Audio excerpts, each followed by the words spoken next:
வணக்கம். 2026ல 12ஆம் வகுப்பு முடிச்சிட்டு அடுத்து என்ன பண்றதுன்னு ஒரே குழப்பமா இருக்கா? கவலையே படாதீங்க. எந்த துறையை தேர்ந்தெடுத்தா நம்ம எதிர்காலம் பிரகாசமா இருக்கும்னு யாரோ சொல்றத கேட்டு இல்லாம உண்மையான டேட்டா வச்சு இங்க நாம அலசி ஆராய போறோம். ஆகே கியா பிளான் ஹே? இந்த ஒரு கேள்வியை கேட்டாலே போதும். சொந்தக்காரங்க, நண்பர்கள்னு எல்லாரும் கேட்கும்போது மனசுக்குள்ள ஒரு சின்ன பதற்றம் வரும். அதுவும் வாழ்க்கையோட இந்த முக்கியமான கட்டத்துல இந்த கேள்வி நம்மள இன்னும் ஆழமா யோசிக்க வச்சிடும், இல்லையா? முன்னெல்லாம் மாதிரி இன்ஜினியரிங் இல்லனா மருத்துவம், இந்த 2 வழி மட்டும்தான் இப்போ ஆப்ஷன் கிடையாது. டெக்னாலஜியால உலகம் ரொம்ப வேகமா மாறிடுச்சு. அதனால நம்ம கெரியர் திட்டமும் மாறணும். அதே பழைய பாதைகள்ல கூட இப்போ புது சவால்களும் நம்பவே முடியாத அளவுக்கு புது வாய்ப்புகளும் உருவாகியிருக்கு. வாங்க முதல் பகுதிக்குள்ள போகலாம். 2026ஆம் வருஷம் உங்க எதிர்காலத்துக்கு ஏன் ஒரு முக்கியமான திருப்பு முனையா இருக்க போகுது? ஏன்னா கம்பெனிங்க இப்போ உங்க பட்டத்தை மட்டும் பார்க்கறதில்ல, அதை விட முக்கியமா உங்ககிட்ட என்ன திறமைகள் இருக்குன்னு தான் பார்க்கறாங்க. இந்தியா ஸ்கில்ஸ் ரிப்போர்ட் 2026 ரொம்ப தெளிவா ஒரு விஷயத்த சொல்லுது. நாம இப்போ டிகிரி ஃபர்ஸ்ட் எக்கானமில இருந்து ஸ்கில்ஸ் ஃபர்ஸ்ட் எக்கானமிக்கு மாறிட்டு இருக்கோம். அப்படின்னா என்ன? கம்பெனிங்க உங்க டிகிரியை விட உங்க திறமைகளுக்கு தான் மரியாதை கொடுக்கறாங்க. இந்த மாற்றத்தை மாணவர்களும் சரி, பெற்றோர்களும் சரி புரிஞ்சுக்கிறது ரொம்ப ரொம்ப அவசியம். இந்த நம்பரை பாருங்க, 56.35%. இதுதான் இந்தியாவுல வேலைக்கு தகுதியானவங்களோட சதவீதம். பார்க்க நல்ல நம்பரா இருந்தாலும் இதுக்குள்ள ஒரு முக்கியமான உண்மை ஒளிஞ்சிருக்கு. இந்த வளர்ச்சி எல்லா துறைகள்லயும் சமமா இல்ல. யார்கிட்ட சரியான தேவையான திறமைகள் இருக்கோ அவங்களுக்கு மட்டும்தான் இன்னைக்கு அதிக வாய்ப்புகள் காத்துக்கிட்டு இருக்கு. அப்போ அந்த வளர்ச்சி எங்க தான் இருக்கு? இங்க பாருங்க, ஏஐ அதாவது ஆர்டிஃபிஷியல் இன்டெலிஜென்ஸ் மற்றும் மிஷின் லேர்னிங் போன்ற துறைகள்ல மட்டும் வேலைவாய்ப்புகள் 6000 இல்ல, 60000 இல்ல, 600% 600% அதிகரிச்சிருக்கு. இது மத்த துறைகளை விட பல மடங்கு அதிகம். இதுவே டெக்னாலஜியோட பவரை நமக்கு காட்டு. சரி, அப்போ நாம எந்த பக்கம் போறது? பழைய பாதைகள் மாறிடுச்சுன்னா அதிக வளர்ச்சி இருக்கிற புது வாய்ப்புகள் எந்த துறைகள்ல இருக்கு? வாங்க அதுக்கான விடைய இப்ப நாம தேடலாம். ஓகே, இப்ப நாம தீர்வுக்கு வருவோம். 2026ல எந்தெந்த துறைகள்ல அதிக வளர்ச்சி இருக்குன்னு ஒன்னொன்னா பார்க்கலாம். முதல்ல சயின்ஸ் குரூப். இங்க டெக்னாலஜியும் சயின்ஸும் சேரும்போது அற்புதமான வாய்ப்புகள் உருவாகுது. உதாரணத்துக்கு, ஒரு கிளினிக்கல் டேட்டா சயின்டிஸ்ட் மருத்துவ டேட்டாவை அனலைஸ் பண்ணி நோய்களை கணிக்க உதவுவார். இந்த மாதிரி வேலைகளுக்கு ஸ்டார்டிங் சம்பளமே வருஷத்துக்கு 8 லட்சத்திலிருந்து 18 லட்சம் வரைக்கும் இருக்கு. அடுத்து காமர்ஸ் துறை. இங்கேயும் டெக்னாலஜி பெரிய மாற்றங்களை கொண்டு வந்திருக்கு. உதாரணத்துக்கு, பிளாக் செயின் அனாலிஸ்ட் மாதிரி புது வேலைகள் வந்திருக்கு. இது பண பரிவர்த்தனைகளை பாதுகாப்பா மாத்த உதவுது. இந்த வேலைகளுக்கும் வருஷத்துக்கு 7 லட்சத்திலிருந்து 15 லட்சம் வரை சம்பளம் கிடைக்குது. ஆர்ட்ஸ் குரூப் எடுத்தா வாய்ப்பு கம்மின்னு ஒரு பழைய நிலப்பு இருக்குல்ல, அதை மாத்திர நேரம் இது. இன்னைக்கு ஒரு யூஎக்ஸ் யூஐ டிசைனர் ஒரு ஆப்பை ஈஸியா யூஸ் பண்ண வைக்கிறார். ஒரு டிஜிட்டல் மீடியா ஸ்பெஷலிஸ்ட் ஒரு பிராண்டோட கதையை ஊருக்கே சொல்றார். டெக்னாலஜியும் கிரியேட்டிவிட்டியும் சேர்ற இந்த துறைகள்ல நல்லாவே சம்பாதிக்க முடியும்.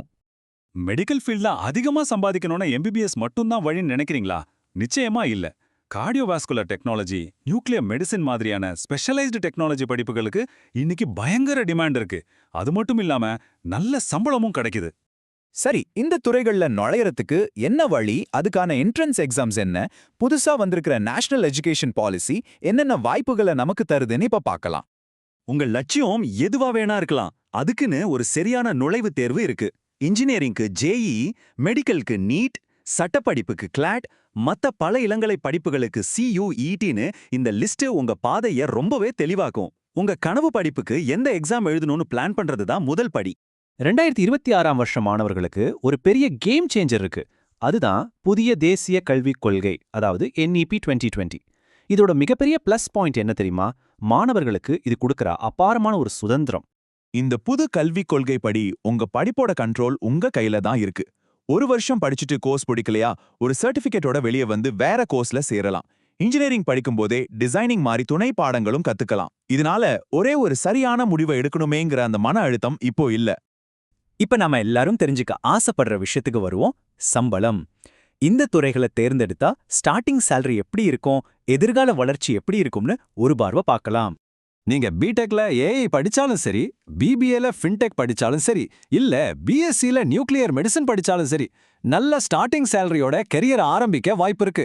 இங்க நாம புரிஞ்சுக்க வேண்டியது என்னன்னா, அதிக சம்பளங்கிறது ஒரே ஒரு துறைக்கு மட்டும் சொந்தமான விஷயம் இல்ல. ஆனா ஒன்னு ஞாபகம் வச்சுக்கோங்க, தொடக்க சம்பளம் ஒரு ஆரம்பம்தான். உண்மையான வளர்ச்சிங்கிறது உங்க அனுபவத்திலையும் நீங்க தேர்ந்தெடுக்கிற ஸ்பெஷலைசேஷன்லயும் தான் இருக்கு. போக போக உங்க சம்பளம் எப்படி வளர வாய்ப்பு இருக்குன்னு பார்ப்போம். உங்க கெரியர் வளர்ச்சி ஒரு ஏணி மாதிரி. நீங்க சரியான, அதிக டிமாண்ட் இருக்கிற ஒரு ஸ்பெஷலைசேஷனை தேர்ந்தெடுத்தீங்கன்னா ஒவ்வொரு படியிலையும் உங்க சம்பளம் உயர்ந்துகிட்டே போகும். உங்க ஸ்டார்டிங் சேலரியை விட சில வருஷங்கள்ல பல மடங்கு அதிகமா சம்பாதிக்கிறது நிச்சயமா சாத்தியம்தான். சரி, நாம இதுவரைக்கும் பார்த்த விஷயங்களோட முக்கியமான சாராம்சத்தை இப்ப தொகுத்து பார்க்கலாம். இந்த ஸ்லைடு பழைய சிந்தனைக்கும் புதிய சிந்தனைக்கும் உள்ள வித்தியாசத்தை அழகா காட்டுது. இடது பக்கம் பாருங்க, ஒரே ஒரு டிகிரி, ஒரே நேர்கோட்டு பாதை, இது வேலை பாதுகாப்பு. வலது பக்கம் ஒரு பட்டத்தோட சேர்த்து பல திறமைகள், இதுதான் இன்னைக்கு தேவையான தொழில் பாதுகாப்பு. உங்க டிகிரி ஒரு திறவுகோல் மட்டும்தான், உங்க திறமைகள் தான் உங்க உண்மையான பாதுகாப்பு கவசம். அப்போ வெற்றிக்கான ஃபார்முலா என்ன? அது உங்க பட்டப்படிப்புங்கிற அடித்தளத்து மேல ஒரு ஸ்கில் ஸ்டாக், அதாவது ஒரு திறன் அடுக்கை உருவாக்குறது. ஏஐ மாதிரி டெக்னிக்கல் ஸ்கில்ஸ் ஒரு பக்கம், கிரிட்டிக்கல் திங்கிங் மாதிரி சாஃப்ட் ஸ்கில்ஸ் இன்னொரு பக்கம். இந்த ரெண்டும் சேர்ந்த கலவை தான் அடுத்த 10 வருஷத்துல உங்களை தனிச்சு காட்டும். கடைசியா ஒன்னு சொல்றேன், உங்க டிகிரி வாய்ப்புகளுக்கான கதவை மட்டும்தான் திறந்து வைக்கும். ஆனா அந்த கதவுக்கு அந்த பக்கம் உங்க பயணத்தை எப்படி கொண்டு போக போறீங்கிறது உங்க திறமைகள் தான் முடிவு பண்ணும். இப்ப கேள்வி இதுதான், உங்களுக்கான தனித்துவமான வெற்றி பாதையை உருவாக்க நீங்க எந்த திறன்களை கத்துக்க போறீங்க? யோசிங்க.